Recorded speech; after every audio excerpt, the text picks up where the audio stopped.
साथियों, सबसे पहले आप सब सुबह 10 बजे से यहाँ बेसब्री से हजारों की तादाद में इंतजार कर रहे हैं। उसके लिए मैं आप सबसे देरी से आया, इसके लिए मैं क्षमा चाहता हूँ, आपसे माफी मांगता हूँ। सच्चाई ये है, पूरा इलाका जिस तरह से आप इलाके के जिम्मेदार लोगों के 36 बिरादरी के फैसले के साथ, उलमाओं के फैसले के साथ जिस तरह से इलाके का जनसैलाब उमड़ा था, कामा से लेकर एक एक पद पर, एक एक पेड़ पर आपके स्वागत और आपके सम्मान में इलाके का बच्चा बच्चा खड़ा था, इसलिए आप तक पहुंचने में देरी हुई। मैं सलाम करता हूं इस इलाके के तमाम उन नौजवानों को, तमाम जिम्मेदार लोगों को जो आज भी बिरादरी के फैसले का इतना बड़ा मान रखते हैं, उलमाओं के और संतों के फैसले का इतना बड़ा मान रखते हैं। मैं आप सबका दिल से धन्यवाद देता हूं, आप सबका आभार व्यक्त करता हूं। साथियों, बहुत संक्षिप्त में मैं कोशिश करूंगा मैं आप तक पहुंच पाऊं। मैंने करीब 15 साल दिल्ली की बड़ी बड़ी कंपनियों में और देश के बड़े बड़े ओहदेदार लोगों के साथ बैठना उठना मेरा रहा। इस सब में मैंने इतना जाना समझा कि अगर किसी इलाके को, किसी मुल्क को, किसी समाज को अगर आगे बढ़ाना है तो उसके नेताओं का, उसके जिम्मेदारों का ठीक होना सबसे अहम है, सबसे जरूरी है। और जब ये देखा कि यार अगर सबसे जरूरी ये है, इस इलाका, हमारा इलाका दिल्ली और गुड़गांव से बिल्कुल सटा हुआ इलाका है और देश में सबसे पिछड़ा हमारा इलाका है, इसकी दुख, इसकी पीड़ा मैंने दिल्ली और दिल्ली के बाहर जब मैं रहा तो मैंने रोजाना महसूस की कि दिल्ली से इतना नजदीक लगता हुआ इलाका और वो इलाका जिसमें मुसलमानों की अक्सरियत है और जिनके नबी, जिनके पैगंबर उनको संदेश देकर गए कि माँ की पेट से और कब्र के गड्ढे तक आपको तालीम हासिल करनी है, आपको इल्म हासिल करना है। उस कौम और उस समाज के लोग शिक्षा में सबसे पिछड़ गए और जिसके नबी ने ये कहा अगर इल्म हासिल करना हो चाहे चीन तक जाना पड़े, आपको चीन तक जाना है, उस कौम और उस इलाके के लोग एजुकेशन में पूरे देश और पूरी दुनिया में पिछड़ गए। ये कैसे हो सकता है? जब इस पर चिंतन मनन किया, जब इस पर गौर किया तो ये पाया कि आपके जिम्मेदार, आपके नेता ठीक नहीं है। आपके नेता नहीं चाहते कि आपके बच्चे पढ़ें, क्योंकि उनको डर लगता है कहीं गरीब आदमी का, किसान का बेटा पढ़ जाएगा, तुम्हारे खिलाफ, तुम्हारे जुल्म जाति के खिलाफ संघर्ष करेगा, खड़ा होकर ऐलान करेगा। साथियों, मैं मुबारकबाद देता हूं आपको, आपका बेटा जिसने आपका इतिहास पढ़ा है, आपकी विरासत को जाना समझा है, उसको पता था कि ये वो कौम, वो इलाका है जिसने आजादी के संग्राम में सारे देश से ज्यादा मुल्क को बचाने के लिए कुर्बानी दी है, वो इलाका है, वो कौम है। मैं आपका इतिहास, अपने बाप दादाओं की कहानियां जानता था, इसलिए मुझे पता था मैं संघर्ष करूंगा, हर हाल में संघर्ष का रास्ता अपनाया। मैंने कहा इन चोरों को, इन लुटेरों को इनके सामने खड़ा होकर चुनौती देंगे, अपने लोगों के सामने जाके हाथ जोड़ेंगे, उनके पैर पकड़ेंगे, उनको समझाएंगे ये हमदर्द नहीं है आपके, ये सबसे बड़े गद्दार है इस इलाके के और इस कौम के। माफी चाहता हूं, लेकिन मैं आपको बताना चाहता हूं, आपके बेटों को, आपके बच्चों को इसलिए नहीं पढ़ने देना चाहते क्योंकि आपके पास पढ़ने से पैसा आएगा तो हो सकता है आपके बेटे, आपके बच्चे ये ख्वाब देखें कि क्यों नहीं मैं भी इस विधायक बन सकता इस इलाके का, क्यों मैं नहीं इस इलाके का प्रधान बन सकता। आप सोच के देखें, इलाके में 2 सीटें हैं प्रधान की दोनों सीटें उनकी कोख से निकले हुए बच्चे बने प्रधान। ये कहां का इंसाफ है? ये कहां का न्याय है? आप बोलेंगे नहीं, आप सोचेंगे नहीं। सोचिए, हमारे और आपके भाई बहन पूरी जिंदगी जिंदाबाद कहने के लिए पैदा हुए। मैं आपका भाई आपसे वादा करके जा रहा हूं, आपका बेटा आपसे वादा करके जा रहा है। आप लोगों ने जिस तरह का मान सम्मान प्यार मुझे दिया है, यकीन मानिए आपका बेटा बड़ी तादाद से, बड़े बहुमत से विधानसभा में पहुंच रहा है। लेकिन इसके साथ आपसे वादा करके जा रहा हूं, आपका बेटा विधायक बनेगा। मेरे परिवार से, मेरे खानदान से कोई आदमी पूरे जीवन भर न प्रधान बनेगा न कोई दूसरा पद लेगा। पूरे जीवन भर प्रधान कोई बनेगा। मेरे इलाके का कोई नौजवान, कोई काबिल बेटा, आपके इलाके का कोई काबिल बच्चा होगा जो ये कहेगा मुख्तार मैं इस इलाके को तुमसे बेहतर चला सकता हूँ, मैं इस इलाके की बेहतर नुमाइंदगी कर सकता हूँ, मैं उसको खुले दिल से अपनाऊंगा। मैं उसे कहूंगा आओ मेरे साथ मिलकर हम दोनों भाई मिलकर इस इलाके को चलाएंगे और इस इलाके को आगे बढ़ाएंगे।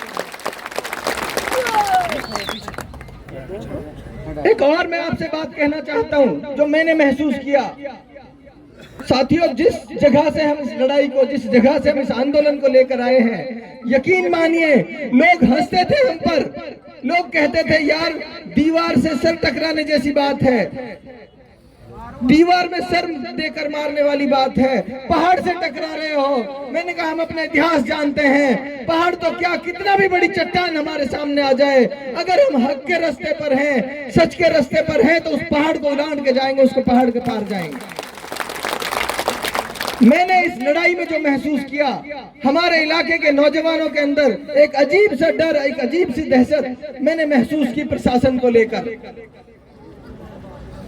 और प्रशासन का डर किस लिए है? प्रशासन का डर इसलिए है कि आपका चुना हुआ आदमी, आपका चुने हुए आदमी की सह पर, आपके चुने हुए आदमी के इशारे पर आपके नौजवानों को दबोचा जाता है, कुचला जाता है।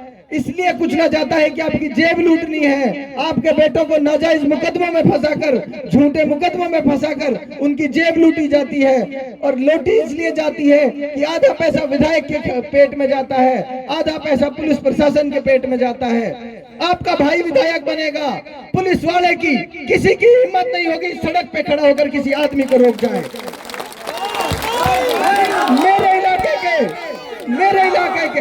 मेरे इलाके के किसी आदमी को नाजायज कोई पुलिस वाला रोक के दिखा दे, उसकी मजाल नहीं, उसकी हिम्मत नहीं। आपने पहले भी देखा, आपका भाई हमेशा आमने सामने टकराया, आमने सामने। पुलिस की, प्रशासन की हिम्मत नहीं हुई। झूठा मुकदमा मेरे ऊपर दर्ज किया, झूठा मुकदमा दर्ज किया। उनकी हिम्मत थी तो मुख्तार को गिरफ्तार करके दिखाते, उनकी हिम्मत थी तो। मेरे ऊपर 5000 की लूट का मुकदमा दर्ज कराया, आज भी पेंडिंग है, लेकिन हिम्मत नहीं है मुख्तार को अरेस्ट करके दिखा दें। आपका बेटा, आपका भाई पढ़ा लिखा है, सारे अधिकार जानता है आपके। और आपसे वादा कर रहा हूं, अगले 5 साल के अंदर अंदर मुख्तार का ख्वाब है, मुख्तार का सपना है, इस इलाके से हजारों मुख्तार आपको तैयार करके दूंगा, पैदा करके दूंगा। आप भरोसा रखिए।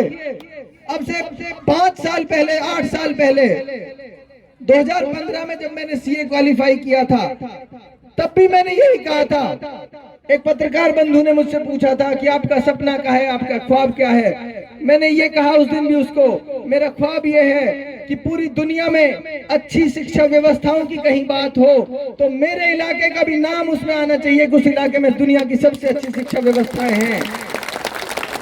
उस दिन से आज तक उसी ख्वाब के तामीर में और उसी ख्वाब को जमीनी हकीकत में बदलने के लिए रात दिन काम कर रहा हूं। और आप भाइयों से वादा कर रहा हूं, मैंने जब राजनीतिक जीवन की शुरुआत की थी, पहला उद्देश्य मेरा यह था कि पूरे जीवन भर आपका भाई इस इलाके में जाति धर्म के नाम पर कोई भेदभाव नहीं करेगा। पहला उद्देश्य मेरा यह था, क्योंकि मेरा मजहब, मेरा धर्म ये सिखाता है कि किसी से जाति धर्म के नाम पर भेदभाव मत करो। और इंसानियत भी यही सिखाती है, दुनिया के तमाम धर्म और मजहब यही सिखाते हैं कि किसी भी इंसान से जाति धर्म के नाम पर भेदभाव मत करो। यही मुख्तार के जीवन का, मुख्तार के राजनीतिक जीवन का पहला उद्देश्य है। पूरे जीवन भर मुख्तार किसी से जाति और धर्म के नाम पर वोट नहीं मांगेगा, आपसे वादा करके जा रहा है। 36 बिरादरी के लोगों के साथ इंसाफ करके मुख्तार दिखाएगा।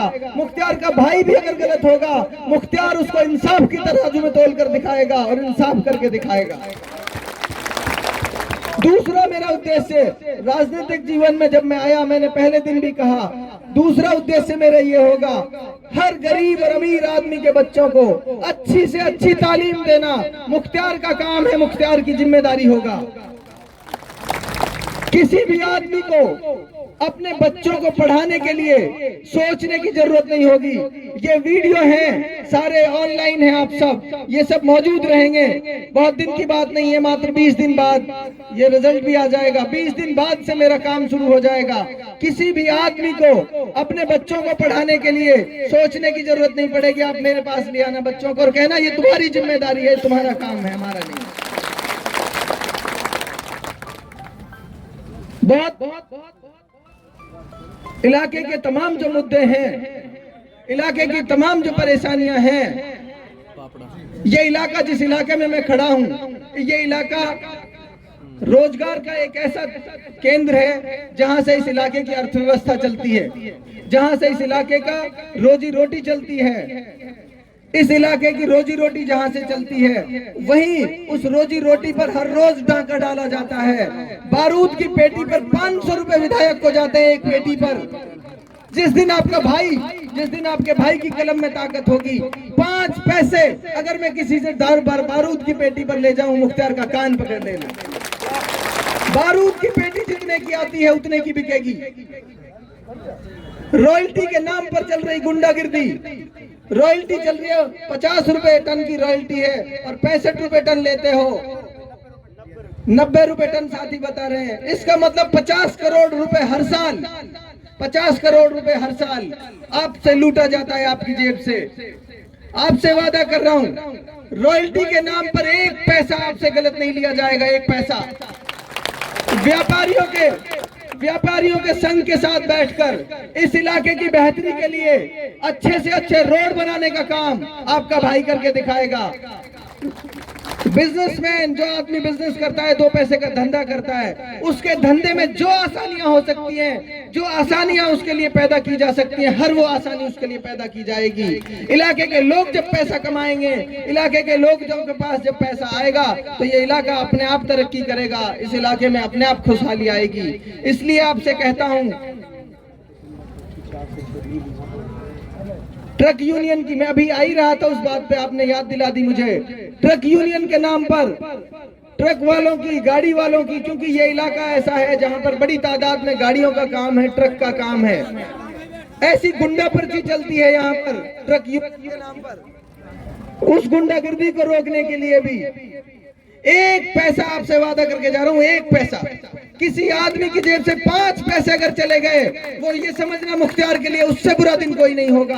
आप तो सीधे मुख्तार के पास आना, किसी आदमी की सिफारिश की आपको जरूरत नहीं पड़ेगी। कोई भी साथी, कोई भी व्यक्ति मुख्तार से सीधा डायरेक्ट आप आके मिलना, उस दिन भी मुख्तार आपके लिए रात में आधी रात पर खड़ा मिलेगा। आपकी जेब की, आपके पैसे की सुरक्षा और रक्षा करना, आपके अधिकारों की रक्षा करना मुख्तार का कर्तव्य होगा, आपके भाई का, आपके बेटे का कर्तव्य होगा। टंकी के नाम पर आपके साथ जो लूट हो रही है, बिजली की टंकी के नाम पर,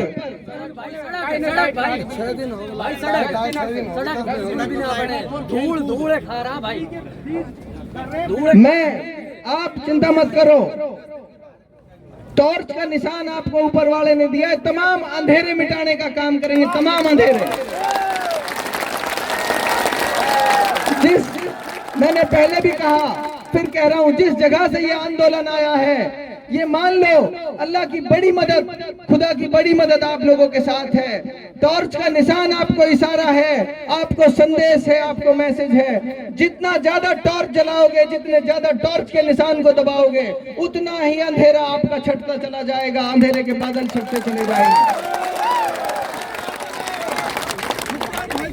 बिजली के नाम पर जो गुंडागिर्दी हो रही है, बिजली की टंकी के नाम पर कोई 1 पैसा बिजली की टंकी के नाम पर आपसे ले जाए, उसका गर्वान पकड़ लेंगे, उसकी गर्दन पकड़ लेंगे वहीं जाकर।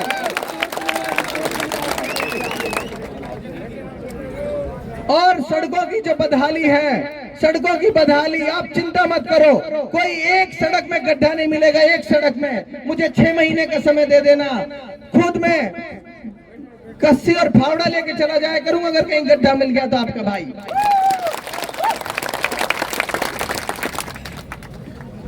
दूसरी,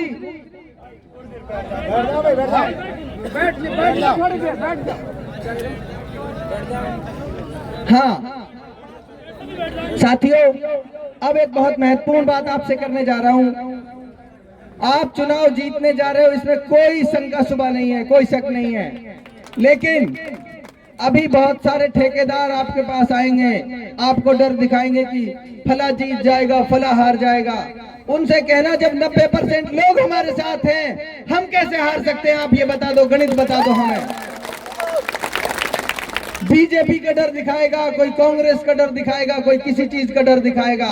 उनसे कहना, उस छोर से लेकर इस छोर तक, उस छोर से लेकर इस छोर तक 90% लोग आपके साथ हैं। नौगैयाओं के चौधरी मजीद बैठे हैं, नौगैयाओं के लोग 95% आपको वोट दे रहे हैं। सिंगारियाओं में 95% से 98% लोग आपको वोट दे रहे हैं। डैम रोतो में 100 के 100% लोग हाजी गनी मौजूद हैं। धौले 10 गांवों ने एक मोहर लगाने का आपके हक में फैसला कर लिया, एक मोहर। किसी भी सूरत में निश्चिंत हो जाइए, दुनिया की कोई ताकत आपको हरा नहीं सकती। सिर्फ काम इतना करना है।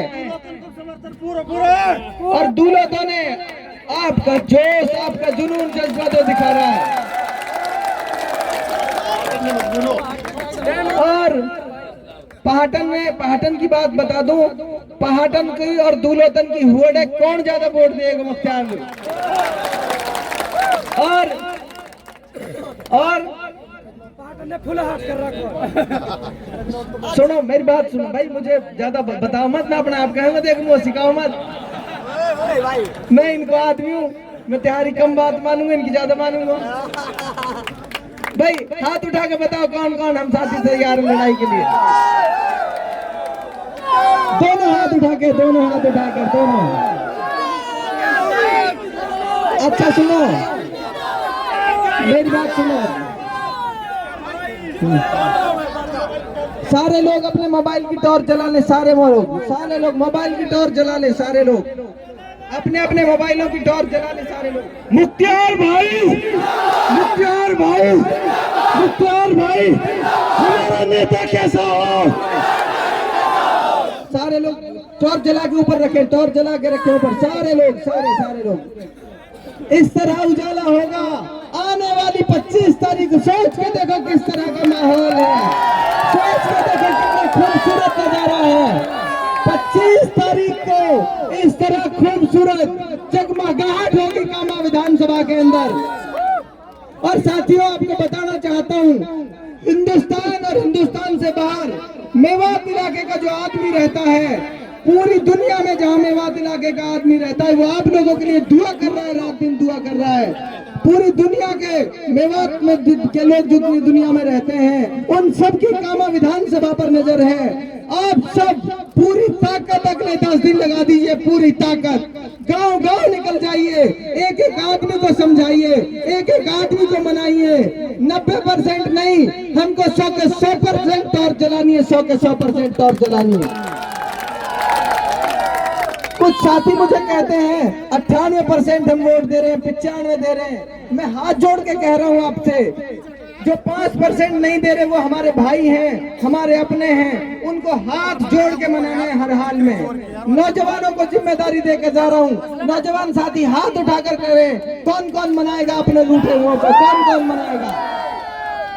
आज से और अभी से एक एक आदमी के पैर पकड़ने पड़े, पैर पकड़िए, हाथ जोड़ने पड़े, हाथ जोड़िए। उनसे कहिए सिर्फ 5 साल हमारे भाई को दे दो, सिर्फ 5 साल, कुछ नहीं बिगड़ेगा। 5 साल देख लेना, उसके बाद दोबारा तय कर लेना किसने ज्यादा अच्छा किया, किसने नहीं किया। और सभी से यारी में, रिश्तेदारी में, जहां भी साइकिल से, मोटरसाइकिल से, गाड़ियों से निकल जाइए अपने घर से 10 दिनों के लिए, अगले 10 दिनों के लिए।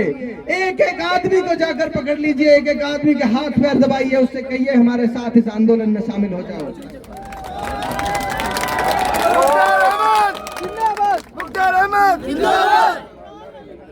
दूसरा देखो, मैं, हमारे बुजुर्ग भी हैं, हमारे इलाके के जिम्मेदार भी हैं, आप सबसे मैं नौजवानों की तरफ से, भाई थोड़ी देर शांति रखेंगे प्लीज।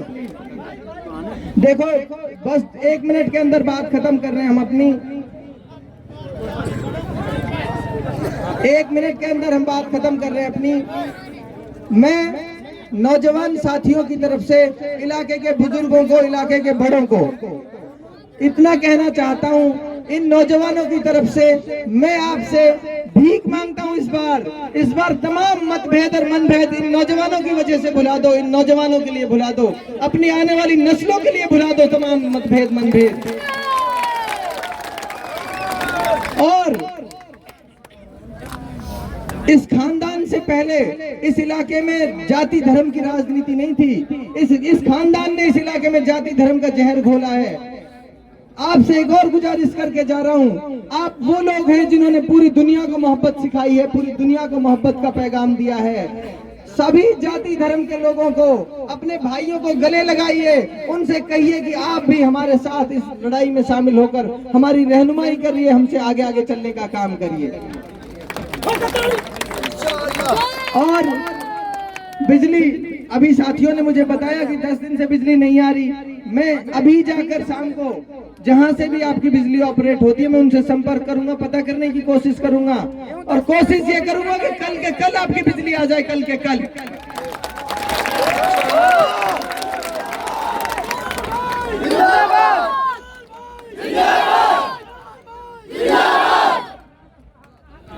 अंत में इलाके के तमाम उन जिम्मेदारों को जिन्होंने आपके भाइयों पर, मैं नौजवान साथियों से खासकर कह रहा हूं,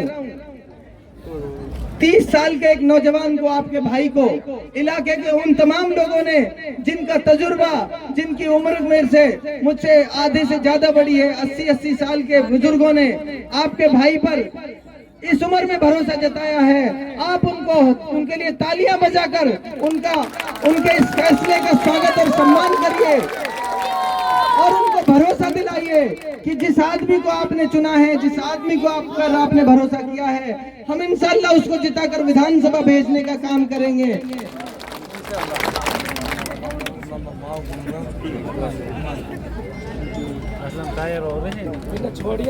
और अंत में बहुत ज्यादा नहीं कह के आपसे सिर्फ इतना कहना चाहता हूँ, इलाके के इन तमाम बुजुर्गों के, मौलानाओं के और उन तमाम लोगों के जो रात दिन आपके लिए दुआ कर रहे हैं, उन तमाम लोगों के मान सम्मान का, इज्जत का ख्याल रखना और अपने ज्यादा से ज्यादा तादाद में 25 तारीख को वोट करने का काम आयु कहाँ कर दिया को? भाई देखो ऐसा है।